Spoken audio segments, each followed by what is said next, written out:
Assalamualaikum warahmatullahi wabarakatuh. Halo, perkenalkan saya Vira Excella Ramadhani dari kelas 1254. Jadi, di video kali ini Vira ingin menjelaskan materi mengenai KAA dari awal sampai akhir. Yang pertama, di sini ada pengertian dari Konferensi Asia Afrika. Konferensi Tingkat Tinggi Asia Afrika disingkat KTT Asia Afrika atau KAA dan sering disebut sebagai Konferensi Bandung.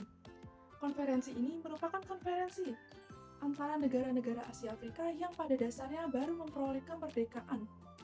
Konferensi Asia Afrika membahas hal mengenai kepentingan bersama negara di Asia dan Afrika, khususnya ekonomi, kebudayaan, kolonialisme, dan perdamaian dunia. Nah, di sini selanjutnya ada manfaat Konferensi Asia Afrika.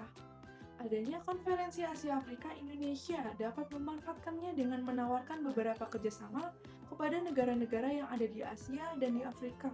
Misalnya, kerjasama dalam bidang ekonomi, karena kebutuhan setiap negara tentunya berbeda-beda sehingga dapat saling menguntungkan, terutama ekspor Indonesia yang dapat semakin meningkat. Selanjutnya, di sini ada tujuan dibentuknya Konferensi Asia Afrika. Tujuan Konferensi Asia Afrika ini tercantum dari hasil keputusan konferensi yang dihasilkan. Hasil keputusan tersebut disebut sebagai Dasar Sila Bandung. Tujuan Konferensi Asia Afrika yang pertama, untuk menghormati HAM yang dimuat dalam PBB. Yang kedua, untuk menghormati kedaulatan bangsa. Yang ketiga, untuk mengakui persamaan dan keberagaman. Yang keempat, untuk melarang intervensi negara lain dalam urusan dalam negeri lain. Yang kelima, untuk menghormati negara dalam memperjuangkan hak kedaulatannya. Yang keenam, untuk melarang sistem pertahanan kolektif menjadi sistem pertahanan pribadi. Yang ketujuh, untuk melawan tindakan agresi dan penggunaan kekerasan terhadap integritas wilayah. Yang kedelapan, untuk menyelesaikan perselisihan melalui jalur damai. Yang kesembilan, untuk meningkatkan kerjasama antar negara anggota. Yang kesepuluh, untuk menghormati hukum dan kewajiban internasional. Selanjutnya, di sini ada negara yang terdaftar dalam Konferensi Asia Afrika.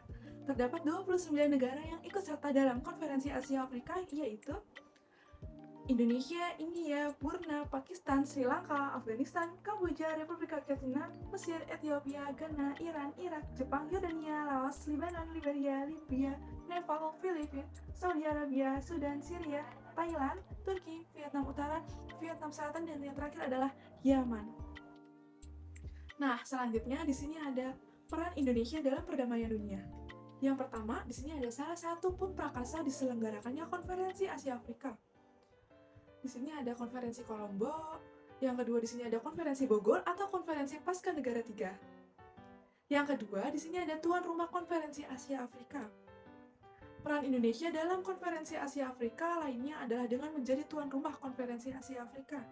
Yang pertama ada Konferensi Asia Afrika pada tahun 1995.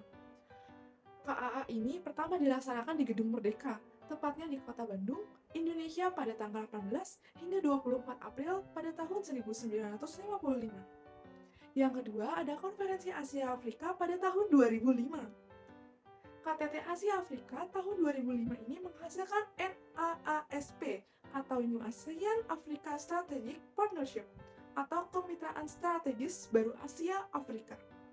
Selanjutnya ada Konferensi Asia Afrika pada tahun 2015. Nah, pada tahun 2015 ini juga diselenggarakan di Indonesia. Yang ke-60 yang dilaksanakan di dua kota, yakni di Kota Jakarta dan di Kota Bandung. Di Kota Jakarta pada tanggal 19 sampai 23 April 2015, yang sedangkan di Kota Bandung pada tanggal 24 April 2015. Selanjutnya di sini yang ketiga ada panitia Konferensi Asia Afrika. Yang keempat ada pendirian Museum Konferensi Asia Afrika. Selanjutnya di sini ada kesimpulan dari materi Konferensi Asia Afrika. Hubungan dan kerjasama antara bangsa muncul karena perasaan senasib negara-negara di Asia Afrika pasca Perang Dunia II yang membuat mereka saling ketergantungan antara bangsa dan negara yang berbeda. Selain itu juga perjuangan bangsa-bangsa terjajah untuk memperoleh kemerdekaannya setelah Perang Dunia II terus meningkat. Negara-negara berkembang yang melihat suasana tersebut terdorong untuk mencari jalan keluar membantu meredakan ketegangan dan menciptakan perdamaian dunia. Pertemuan yang berlangsung selama 8 hari itu menghasilkan beberapa keputusan yang cukup penting seperti memajukan kerjasama negara-negara Asia Afrika di bidang sosial, ekonomi, dan budaya, membantu perjuangan melawan imperialisme, menjunjung tinggi hak asasi manusia, dan ikut serta dalam menciptakan perdamaian dunia. Selain itu juga keputusan penting Konferensi Asia Afrika melahirkan 10 prinsip yang tercantum ke dalam Declaration on the Promotion of World Peace and Cooperation atau yang lebih dikenal dengan istilah Dasar-Sila Bandung. Berhasilnya Konferensi Asia Afrika di Bandung mendongkrak nama Indonesia yang baru berusia 10 tahun kencah dunia.